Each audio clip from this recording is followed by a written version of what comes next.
was born, I was raised under sin and condemnation and judgment. And I had to be obedient.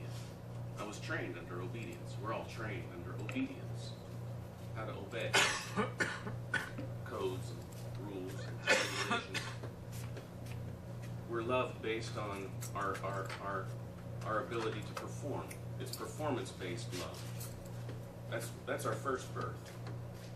And then a message of salvation comes and says, I love you irregardless of if you obey. In spite of yourself. Irregardless of your performance, I love you. Amen. That's the message of God. That's God's message. And when a person, when that wind, when that love comes upon Amen. a person, when you come to that understanding that it's not based on your performance, it's no longer based on your performance. You're loved, period. That's the gospel. That's the new birth. Amen. And you don't have to perform in order to be accepted. You are accepted. We are accepted.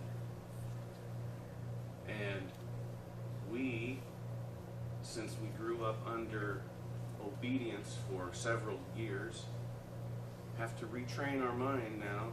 Instead of having a sin consciousness all the time, oh, I'm a bad person, or I'm not obedient enough, or I didn't do this right.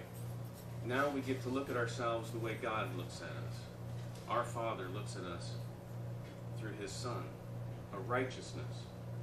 We have been given the gift of righteousness. It's a gift. And we have to see ourselves as righteousness, not as sinners.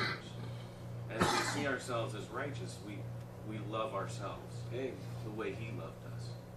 And as we love ourselves, we edify, we get built up, we get strengthened. That's what changes our behavior. When we see ourselves the way He sees us, which is righteous, it changes us. And that changes our behavior. We don't change our behavior to try to please God. It doesn't work. I've tried it for years. It doesn't work. We see ourselves the way He sees us, His love. I love myself the way He loves me. And then, when I'm strong, then I can love my brothers the way He loves me. I can love my enemy. I can even love my dog. This day have I begotten. See? Yes, we're all of us are born We again. become children of God. All of us are born again. Can't be ashamed of it. But we need to realize how much He loves us, and that's when we realize it, we enter into that new birth.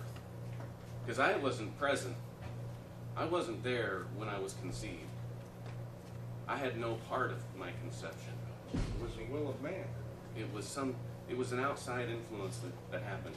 I'm here because of somebody else. You're here.